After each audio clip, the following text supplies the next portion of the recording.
block any nuclear activity of Iran until 2025. This was feasible thanks to the JCPOA. The second is to make sure that in the long run there is no nuclear Iranian activity. The third fundamental topic is to be able to put an end to the ballistical activities of Iran in the region. And the fourth one is to generate the conditions for a solution, a political solution, to contain Iran in the region, in Yemen, in Syria, in Iraq, and in Lebanon. On these topics, I did not change. I constantly said that we needed to find the framework so that together and with the powers of the region and with the Iranian leaders managed to find a deal.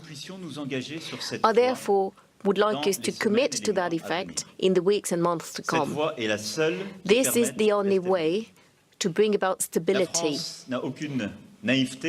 France is not naive when it comes to Iran. We have also a lot of respect for the Iranian people, which through their history, its history has always shown its strength. But we do not repeat the mistakes of the past.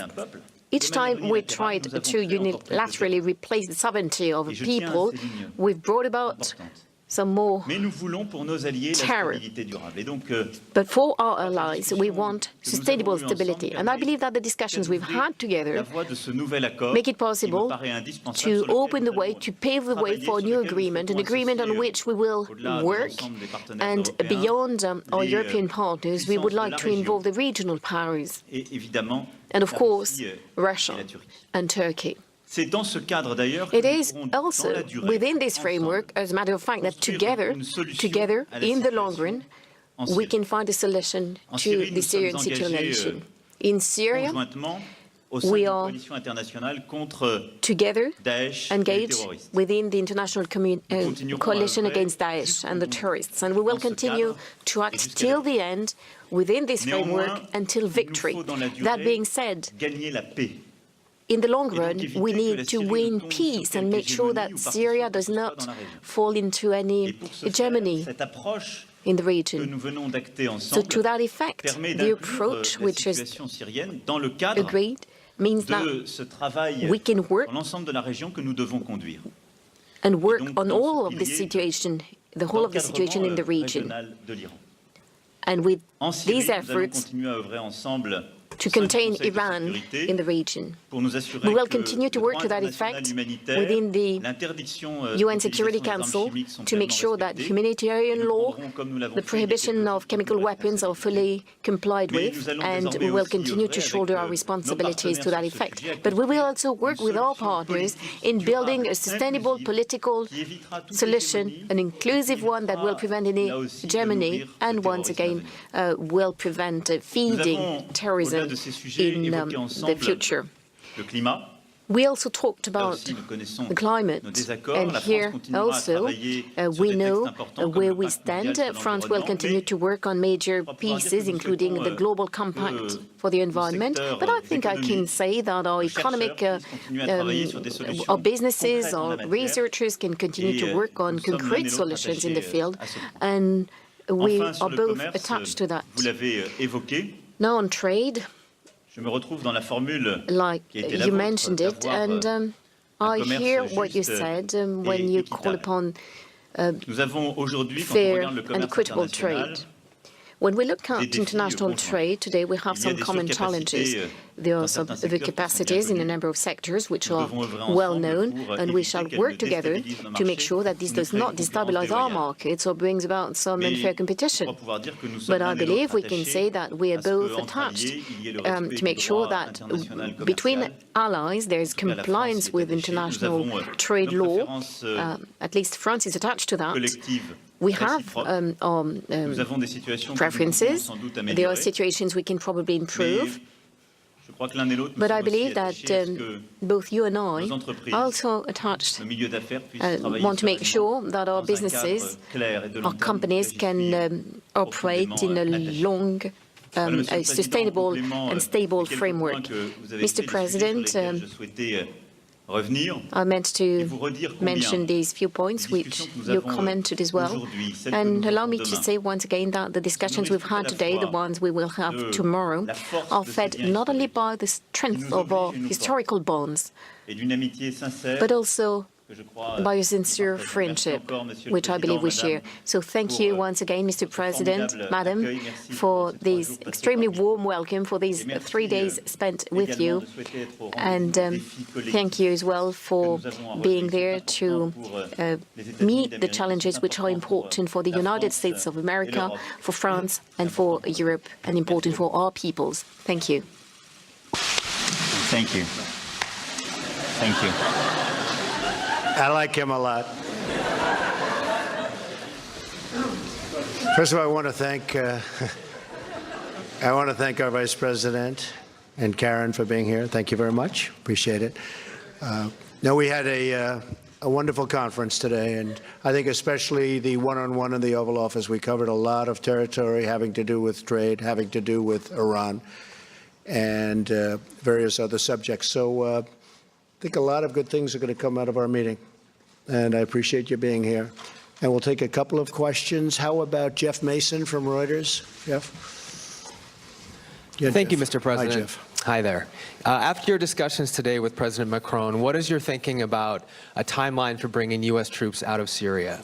And on one other topic, you mentioned today that you thought the leader of North Korea has behaved openly and honorably. This is someone who many people have accused of starving his people, killing family members. What did you mean when you called him that? Well, we will start with your second part of the question, and I hope that we will be able to deal in a very open and honorable fashion with North Korea. I started a process, and when I did, everybody thought I was doing it absolutely wrong. But in the meantime, for 25 years, people have been dealing and nothing happened. And a lot's happening right now. I can tell you that, Jeff. A lot is happening. And I think it's going to be very positive. And I hope it's going to be very positive for North Korea and for South Korea and Japan and the rest of the world. But I am starting at a level that, frankly, I shouldn't have had to start. This should have been worked out a long time ago. This should have been worked out many years ago. We were discussing that. We shouldn't be having this situation happen to the United States and the world. This should have been resolved by other presidents and by other leaders of other countries a long time ago. With that being said, I think we're doing very well. Meetings are being set up, and I want to see denuclearization of North Korea. A lot of concessions have already been made. We have made no concessions, despite some of the media saying that I've made concessions. I haven't even discussed a concession, other than the fact that meeting is a great thing. And I'm sure that a lot of other people would have liked to have had the position we're having. I will say this, we put the strongest sanctions on a country that we ever have put on any country by far. China, President Xi has been very strong in helping us to solve this problem, in his case at the border. He's allowing very little to get through. I think he's doing that for a number of reasons. We have a very good relationship, and also it's very important in terms of trade, because I do play the trade card. If you look at what's happening with trade in China, it hasn't been fair for many, many years to the United States, and we're going to solve that problem. In fact, we're having Secretary Mnuchin and a couple of other folks heading over to, Bob Lighthizer, heading over to China at the request of China. They came here, as you know, last week, and we're having very substantive discussions on trade. But I think it all plays to the border and the fact that they have been extremely strong on the border, and very little has gotten through, much to the surprise of a lot of people. And I believe the trade will work out, but I also think that China has never treated us with more respect than they have over the last short period of time that I'm president. I have a very excellent, as you know, relationship with President Xi, and I think that relationship is very important as to what's happening with North Korea. So the end result is we'll see. Maybe good things will happen, and maybe we're all wasting a lot of time. But hopefully it'll be good for everybody concerned. As far as Syria is concerned, I would love to get out. I'd love to bring our incredible warriors back home. They've done a great job. We've essentially just absolutely obliterated ISIS in Iraq and in Syria. And we've done a big favor to neighboring countries, frankly, but we've also done a favor for our country. With that being said, Emmanuel and myself have discussed the fact that we don't want to give Iran open season to the Mediterranean, especially since we really control it to a large extent. We really have controlled it, and we've set control on it. So we'll see what happens. But we're going to be coming home relatively soon. We've finished at least almost our work with respect to ISIS in Syria, ISIS in Iraq, and we have done a job that nobody has been able to do. But with that being said, I do want to come home, but I want to come home also with having accomplished what we have to accomplish. So we are discussing Syria as part of an overall deal. When they made the Iran deal, what they should have done is included Syria.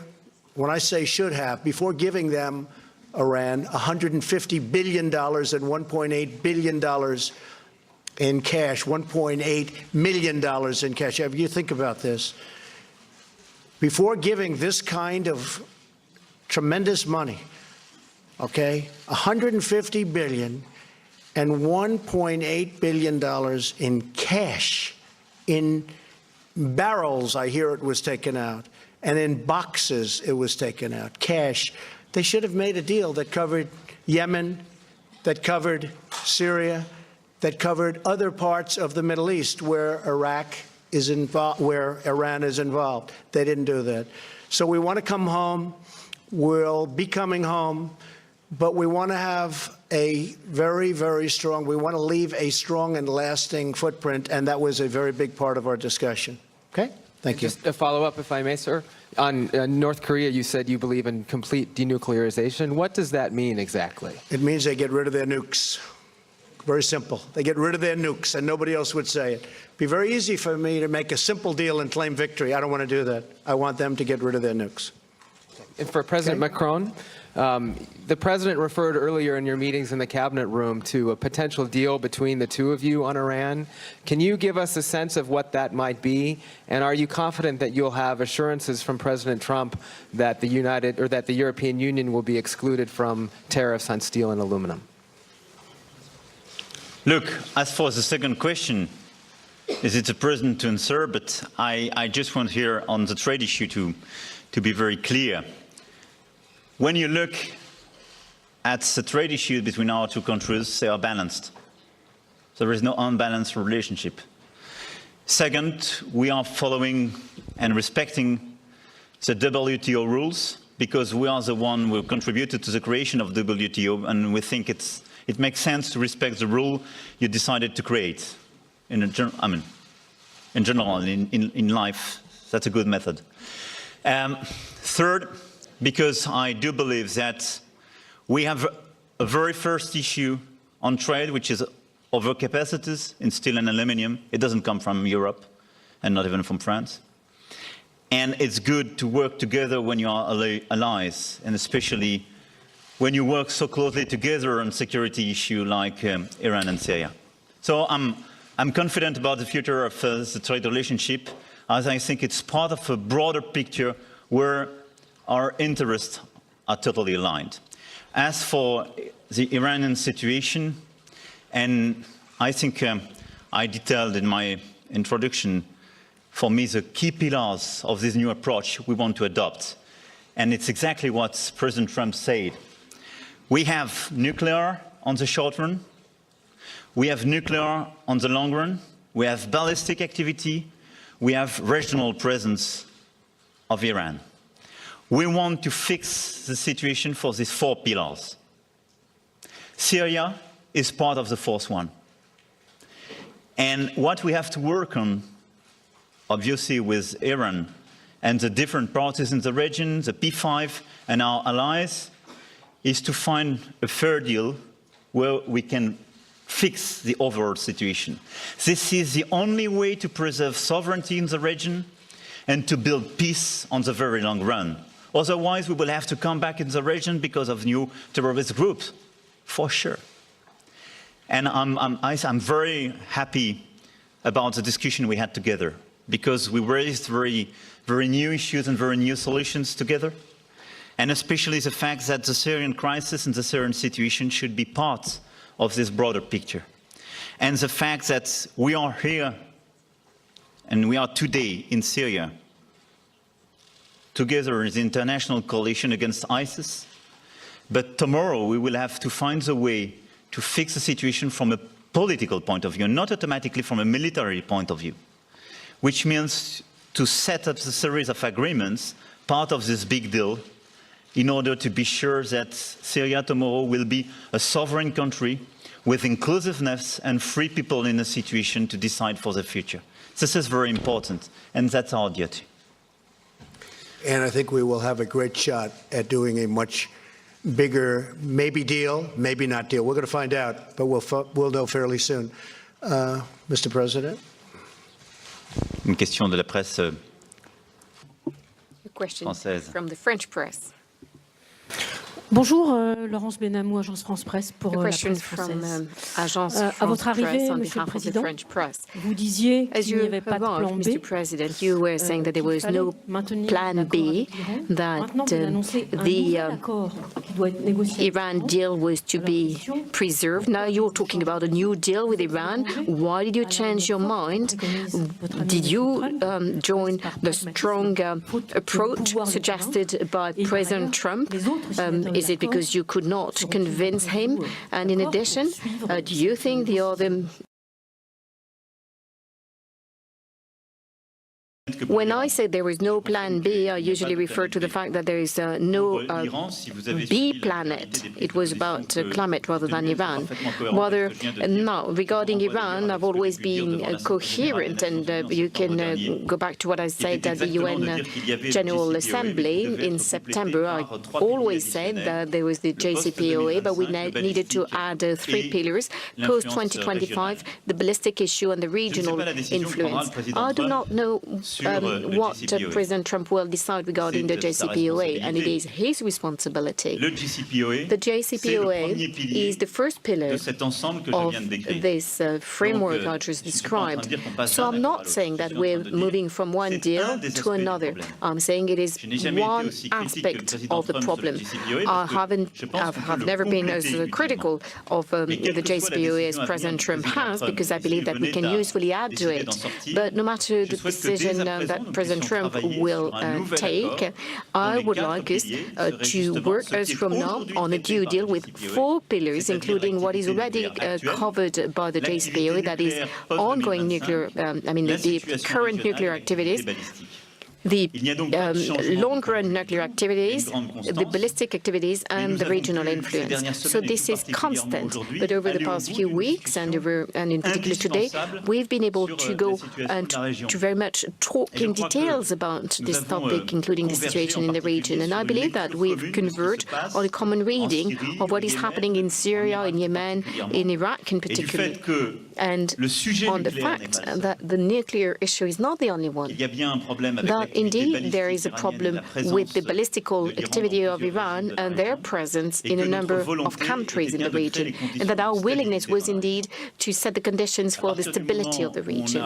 Once we've built this convergence of view, the idea of moving on to a new deal that would include the solution for Syria, I believe is a strong step forward thanks to the discussions we've had today. So I very much would like us to work together with all of our partners, and the ministers of foreign affairs already gathered the small group, and they will be doing it again anytime soon. The purpose is to have some the allied powers, and we're amongst them, and of course also the regional powers, to work at the level of this small group. We also shall have some privileged discussions with Russia and Turkey on regional topics, including Syria. So as from now, we will work using that method in favor, work towards a deal. I believe we can both combine our common views and our differences, because we are not in a vacuum. I always said vacuum. I always said we should not tear apart the JCPOA and have nothing else. I think this would not be the good solution. But once we are placing ourselves in a momentum, the purpose of which is to put together a broad agreement covering the 4 topics I just mentioned, it's very different because, first of all, we can take on board the concerns and the criticism of President Trump regarding this deal, which, like I said, once again, this deal was supported by the former American administration and previous American administration. But de la vie des affaires internationales, qui est que nous souhaitons respecter la souveraineté des États de la région. And it is also about respecting the sovereignty of the states of the region. It's not about intervening, no matter what. It is rather about building a stable framework that will contribute to stability and to peace building. And I think this is what we've been agreeing upon today. It's not about tearing apart an agreement and have nothing, but it's about building something new that will cover all of our concerns. And if I might add, the states, and as I alluded to, that in countries that are in the area, some of which are immensely wealthy, would not be there except for the United States and, to a lesser extent, France. But they wouldn't be there except for the United States. They wouldn't last a week. We're protecting them. They have to now step up and pay for what's happening, because I don't think France or the United States should be liable for the tremendous cost. The United States is embarrassingly into the Middle East as of a few months ago, as you've heard me say before. And I don't take responsibility, but I would be very embarrassed if I had to. $7 trillion. And when we want to build, Mr. President, our infrastructure, everybody says, oh, we want to be careful with our money. When we want to fix a highway or we want to build schools and lots of other things, tunnels, bridges, they say, oh, let's be careful with our money. And yet we have spent $7 trillion in the Middle East, and we've gotten nothing for it, nothing, less than nothing, as far as I'm concerned. That's over an 18-year period. The countries that are there, that you all know very well, are immensely wealthy. They're going to have to pay for this. And I think the President and I agree very much on that. And they will pay for it. They will pay for it. We've spoken to them. They will pay for it. The United States will not continue to pay. And they will also put soldiers on the ground, which they're not doing. And we will, in fact, bring lots of people home. We will have a strong blockage to the Mediterranean, which to me is very important.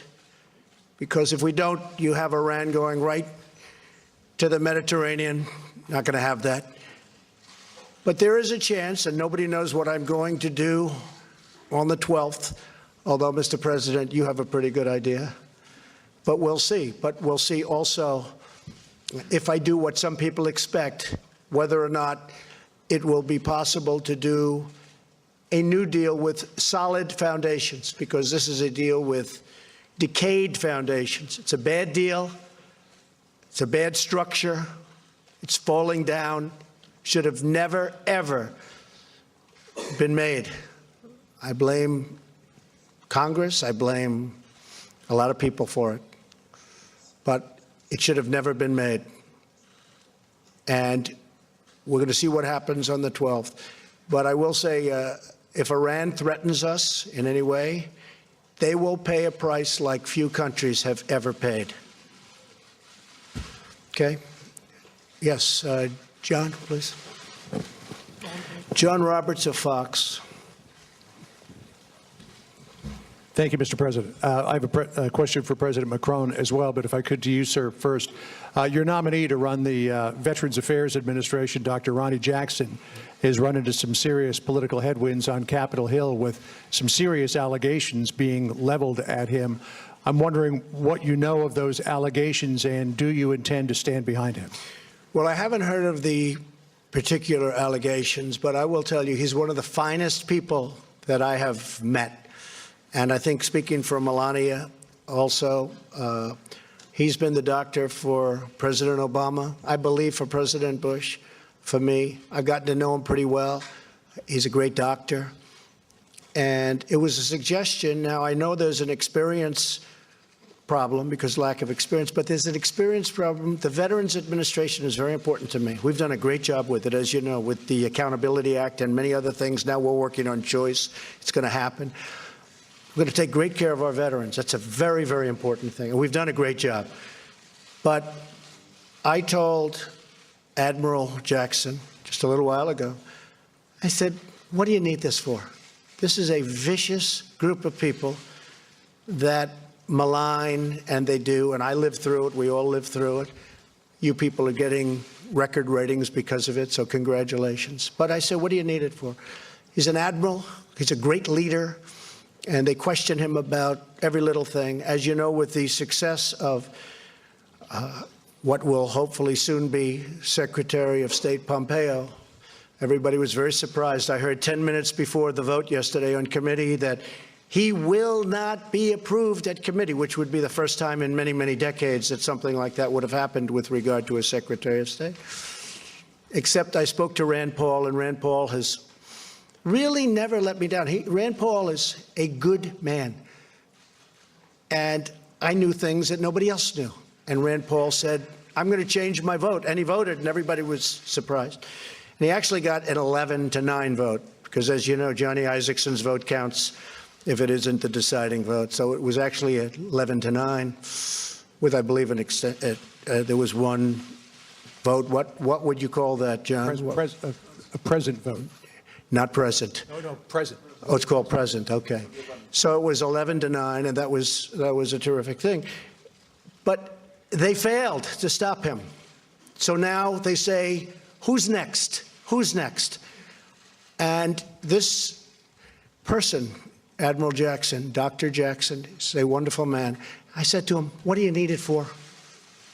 And as far as experience is concerned, the Veterans Administration, which is approximately 13 million people, is so big, you could run the biggest hospital system in the world, and it's small time compared to the Veterans Administration. So nobody has the experience. What he is a leader and a good man. But I told him, I said, you know what, Doc? You're too fine a person. His son's a top student at Annapolis. He's a high-quality person. I said, what do you need it for? So he'll be it's totally his decision, but he'll be making a decision. But they failed with Mike Pompeo, and that was a big, big hit because they thought they could stop him and embarrass. The Democrats have become obstructionists. That's all they're good at. They're not good at anything else. They have bad ideas. They have bad politics. The one thing they do is obstruct. And that's why I'm waiting for, you would never believe this, I'm waiting for very good people like the ambassador to Germany. Hasn't been approved yet. It's been in there for 11 or 12 months. We have Angela Merkel coming to the United States on Friday.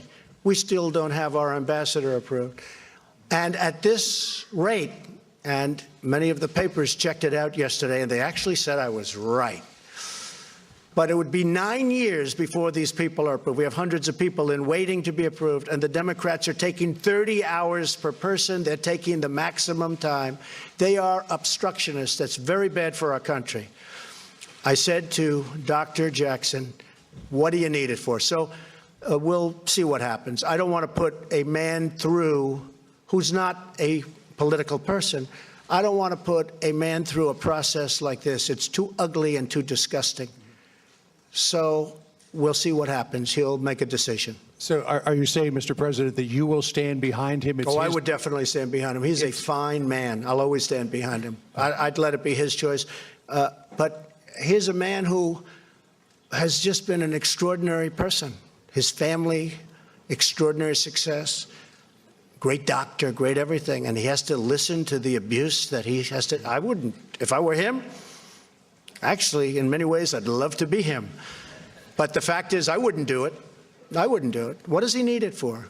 To be abused by a bunch of politicians that aren't thinking nicely about our country? I really don't think Personally, he should do it, but it's totally his. I would stand behind him, totally his decision. And Monsieur le Président, if I could direct a question to you as well. You said that you and President Trump came to some agreement on the way forward in Syria. U.S. troops are really at the heart of any solution. How long, President Macron, do you believe U.S. troops need to stay in Syria? Through the defeat of ISIS, or do they need to stay through a stabilization period until an alternative to the Assad government has stood up? First of all, let me say how proud and honored we are to be part of the international coalition today, alongside with the United States troops, in order to fight against ISIS. We decided to increase our contribution, and we are totally involved in this war against ISIS. And for sure, the very first goal of this intervention and the international coalition on the ground is to finish this work with ISIS, and definitely to finish with our enemies. And our enemies are ISIS and the other terrorist group. Beyond this military presence and beyond our troops on the ground, we will have to build, as I said, peace, i.e. a new inclusive framework, in order to be sure that Syrian people will have the opportunity to live in peace. All the different ethnics, all the different religious, all the different groups, and to be sure that there is no hegemony in the region. That's a diplomatic work that we've already started, but we have to finish. It's something different. So I would, if you allow me, I would separate these two issues. We are involved on the ground against ISIS. We will finish this war, and it's not to open a new war or to start a new war. But at the same time, we have to open a new work together. That's what we decided to do, in order to build in the overall region a new framework, and especially in Syria. We will assess during the coming weeks and months what we have to do. Because when you are probably much more at the end of a war, you have to adapt to the enemy and the reality on the ground. So we are not here to say, this day we will leave the floor. That's impossible, because it will depend on the reality on the ground. But for sure, what we want to do now is to finish this war with our troops, and we want to fix on the long run the situation to have peace in this region. That's our duty, and it's not just with our troops, it's with our diplomats, our teams, our common work, and obviously with all the allies in the region and people involved. We've pretty much finished with ISIS, and we're going to be making some big decisions in a very short period of time, but we're working very closely together with France and with the President. Okay? Thank you very much. Question. Bonjour messieurs les présidents, Mathieu Coach, BFM TV, une question pour monsieur Macron aujourd'hui. Depuis un an, vous entretenez une relation extrêmement amicale avec le président américain. You've enjoyed a very friendly relationship with President Trump, quite unusual compared to the previous presidents. At the same time, we can see that you do not agree on a number of topics. There are more and more of them. We've seen that openly in the Oval Office earlier on Iran. It seems like the initial deal with Iran will not be able to be saved.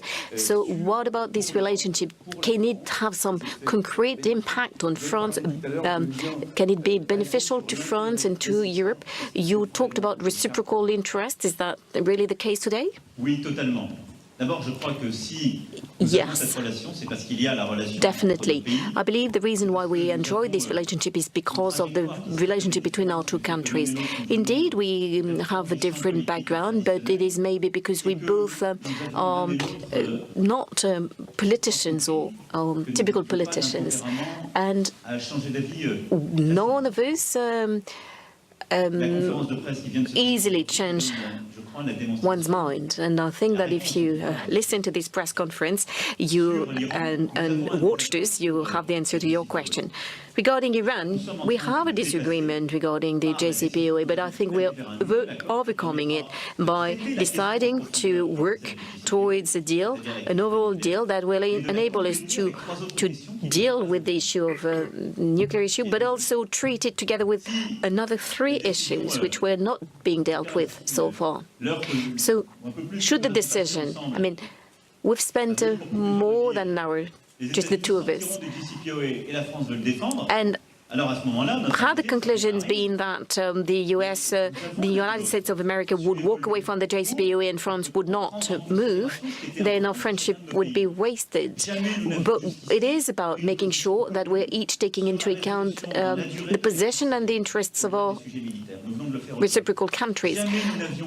It is unprecedented. We'd never before taken a joint position, a joint stance on Syria the way we did, and on Iran, in favor of a deal that will enable us to cover the four pillars. There is intense work between ourselves and our teams.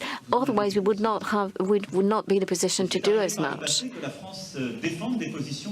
In the past, sometimes France argued that it was time to take action against chemical weapons, and France was not followed by its allies, including the United States at the time.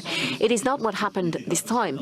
We decided together what was possible and what was not, what was legitimate within an international framework as two members of the Security Council, and we conducted an unprecedented military intervention at an unprecedented level of cooperation. And please allow me to pay tribute to our troops, to our armies, and to that of the United Kingdom, because we've led a unique operation, a proportionate one, and we were able to do so thanks to this relation that we enjoy. So on Syria, Iran, the credibility of the international community against the use of chemical weapons, you've seen it, you've had the evidence that showed that the relationship between our two countries and our friendship enable us to achieve some concrete results. And this is an improvement compared to where we stood a couple of weeks ago. I think that we have very much in common, I must say. I think many things that certainly most things we agreed with. We can change and we can be flexible. You know, in life you have to be flexible. And as leaders of countries, you have to show flexibility. And I think we actually get along on many of the subjects we discussed today. And I will say France is a great country, and I believe France will be taken to new heights under this president. He's going to be an outstanding president, one of your great presidents, and it's an honor to call you my friend. Thank you. Thank you very much. Thank you. Thank you. Thank you. Thank you, everybody. Thank you. So we've just watched a back and forth with questions from reporters, both American and French media, for the French President Macron, who's visiting, first state visit on this president's presidency. Mr. Trump there hosting. You see the two first ladies, Melania Trump and Brigitte Macron, both walking out at this point. Perhaps one of the biggest news points to come out of all of this is when the president says about the Iran deal, he'll let everybody know whether or not he's going to recertify that. But that's something that they have been in deep discussion about. He and Macron do not agree on whether or not we should pull out of that deal. He's not comfortable, Macron has said, with any sort of a plan B that's been put forth at this point. He thinks that the Iran deal should hold. It's a bad deal, though. He and the president agree on that, President Trump. But here is what President Trump said. He said that if Iran threatens us in any way, they will pay a price that few countries have ever paid. That is a big news point coming out of this. We'll continue to watch the visit. It is a 3-day visit by this president from France, and they have a huge state dinner tonight, and then he'll be addressing a joint session of Congress tomorrow, President Macron. So a lot of news to still be made on this 3-day trip. This was an important stop along the way because we got to understand a little bit about what these two men were talking about. You've been watching Fox News coverage of this presidential visit from France to us. We'll continue to keep you up to date on this. Please stay tuned to Fox News Channel and this Fox broadcast station for continuing coverage. I'm Harris Faulkner in New York. All right, let's bring back in all of our viewers here on Fox News Channel. Brett Baer, chief political anchor of Special Report. And Brett, that news point of what we will do if we decide to pull out of that Iran deal and Iran threatens us, that's huge news from this president. Big news, that is, as well as the North Korean news. So there's two sides of this news conference, the foreign policy and the domestic on North Korea. President Trump, saying that denuclearization means he gets rid of his nukes. That's simple, as far as Kim Jong-un, and talked a little bit about that. But really, the biggest news headline, something that we didn't know, was the question asked by John Roberts and answered by the president, and that is a domestic issue. And that is the nomination of Veterans Affairs Secretary, Dr. Ronny Jackson, who we're told has several allegations that he's dealing with and questions up on Capitol Hill. The hearing for his nomination has been postponed, and the president saying that he talked to Dr. Jackson and said, you know what, I wouldn't do it if I were you. But he's going to let him make his decision. Dr. Jackson's suggesting that he's going to put some statement out soon, and said he'll stand behind him. He's a great man. Sounds to me, though, Harris, that Dr. Jackson may not be long for this nomination. And you point out the wording, if I were him, I wouldn't do it, to be abused by a bunch of politicians over all of this. The president's saying, too, at least I heard it, that he wasn't aware of these allegations. I do want to talk a little bit about North Korea, because potentially, as you get the confirmation of Mike Pompeo on the horizon here, it is feasible that these two men could be sitting down, President Trump and Kim Jong-un. And so we hear that drumbeat now about how that could possibly go. That's been part of the conversation today with Macron. It has, and I think the questioning was interesting because out of the cabinet meeting, the president mentioned that Kim Jong-un had been honorable. And he was talking, and he was pressed about it by Reuters, he was talking about not his actions in North Korea as being a dictator who's horrible to his people, but honorable in the setup of this meeting is what he went on to explain. I don't think it's a question that it's going to happen. I think it's going to happen. And the question is really where. The president seems to suggest that he's got this thing cooking, and there's a lot happening below the surface that we don't know about. Brett Baer, we will watch you tonight at 6 p.m. for Special Report. Thank you so much. You got it, Harris. Okay, let's bring in my next guest, who has been one of the Senate's biggest critics of the Iran Accord signed by President Obama. Republican Senator Cory Gardner sits on the Foreign Relations Committee. Great to have you, Senator. Thanks for having me. These were some strong words. And look, they may be friends. He's brushing a little whatever off Macron's jacket. It looks like they're awfully friendly. But when you get right down to it, we are not together on Iran. What does that mean? Well, I think what you did here, though, was a great deal of respect for each other and how they're going to go forward. And what the president of France outlined wasn't all that dissimilar from what President Trump said and sent to Congress several months ago. What we need to do to address the inspectors was not addressed, but he did talk about what we're doing with the ballistic missile program, long-term outcome of the Iranian nuclear program, making sure that this doesn't just sunset, but that we stop all nuclear activities from going forward. So I do think there were some common ground areas between what President Trump has said he would like to see in his messages to Congress and what the President of France has said. You know, on the committee that you sit, I would imagine that not just North Korea, but not just Iran, but Syria is a big part of the conversation right now. And I was taking notes. He said, I'd love to get out of Syria. That they have complaints against the nominee. My question to Admiral Jackson was, tell me what's out there that I ought to look at that either shows that there was misconduct or that there wasn't misconduct. And he knows of he indicated to me, he knows of no Inspector General's report, nothing that is out there that would confirm or deny the kind of rumors and allegations that are circulating his nomination at this point, that in fact caused the hearing today on his confirmation to be delayed. He indicated when he went to the White House to be the White House physician and to head the medical unit at the White House, he asked for something called a climate survey, a command climate survey that the military uses. And he asked for that. He indicated there were recommendations about the way things could be improved. He indicated that was happening at a time in which his predecessor and he were there at the same time. It was a time of transition. And he indicated over time that those recommendations were improved upon, were addressed. And that's the only piece of paper that he indicates he knows of that would either confirm or deny problems in the workforce, in the workplace. Interesting. I took copious notes on what you're saying. This has been delayed, his hearing, so we will cover the news as it happens. But great to get you along as news is breaking today. Senator